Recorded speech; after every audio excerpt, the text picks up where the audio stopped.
Hello friends, ഉപ്പും മുളകും പുത്തൻ പ്രൊമോ വിശേഷങ്ങളിലേക്ക് എല്ലാ കുട്ടികാർക്കും സ്വാഗതം. അങ്ങനെ നമ്മുടെ പുതിയ പ്രൊമോയില് നമ്മുടെ കേശു കട്ട ഹാപ്പി ആയിട്ട് പുറത്ത് നിന്ന് ബൈക്കിന് നമ്മുടെ പാറമട വീട്ടിലേക്ക് വരുവാട്ടോ. അപ്പൊ നമ്മുടെ ശിവാനിയും പാറക്കുട്ടിയും പുറത്ത് നിൽക്കുന്നുണ്ടാകെ.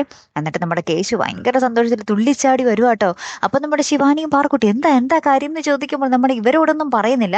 നമ്മുടെ ഭവാനി അമ്മൂമ്മയുടെ അടുത്ത് ചെന്നിട്ട്, അമ്മൂമ്മേ എനിക്ക് താൽക്കാലികമായിട്ടാണെങ്കിൽ കൂടിയും ഒരു ന്യൂസ് ചാനലിൽ ജോലി കിട്ടി അമ്മൂമ്മേ എന്നൊക്കെ പറഞ്ഞ് ഇങ്ങനെ ഭയങ്കര സന്തോഷമായിട്ടിരിക്കുവാണ്. അപ്പൊ ഇത് കേൾക്കുമ്പോൾ എല്ലാവർക്കും ഭയങ്കര സന്തോഷമുണ്ട്. അപ്പൊ നമ്മുടെ ശിവാനിയും പാറക്കുട്ടിയും അൺബിലീവബിൾ, ഇതെങ്ങനെ സംഭവിച്ചു എന്നൊക്കെ നമ്മുടെ ശിവാനി ഇങ്ങനെ കളിയാക്കി ചോദിക്കുന്നൊക്കെ ഉണ്ടേ.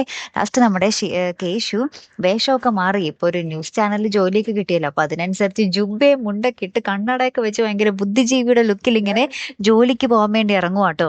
അപ്പൊ നമ്മുടെ ശിവാനി പറയുന്നുണ്ട്, ആ ദേ അമ്മൂമ്മേ, നമ്മുടെ പടവലം ആ കൃഷി സ്ഥലത്തൊരു എന്താ പറയാ ഒരു നോക്കൂത്തിനെ വേണോന്ന് പറഞ്ഞിട്ടുണ്ടായിരുന്നില്ലേ, ഇത് ബെസ്റ്റ് ആണ്, ഇത് കൊണ്ടേ വെച്ചോ, ഒറ്റെണ്ണം അടുത്ത് വരില്ല എന്നിങ്ങനെ പറയൂ കേട്ടോ നമ്മുടെ കേശുവിനെ കളിയാക്കിയിട്ട്.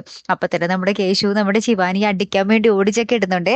വളരെ രസകരമായിട്ടുള്ള ഒരു എപ്പിസോഡ് തന്നെയാട്ടോ ഇന്ന് വരാൻ പോകുന്നത്. എന്തായാലും സന്തോഷം, നമ്മുടെ പാറമട വീട്ടിലേക്ക് തിരികെ വന്ന് നമ്മുടെ ശിവാനിയും കേശുവും ഒക്കെ കൂടെയുള്ള ഒരു എപ്പിസോഡ് കണ്ടപ്പോൾ തന്നെ നമുക്ക് പ്രേക്ഷകർക്ക് കുറേയൊക്കെ ആശ്വാസം. ഇനി നമ്മുടെ ലച്ചുവും കൂടെ തിരികെ വന്നാൽ അടിപൊളിയായിരിക്കും അല്ലെ. കാത്തിരുന്ന് തന്നെ കാണാട്ടോ. അടുത്തൊരു വീഡിയോയുമായി വരുന്നത് വരയ്ക്കും here am the Malayali signing of.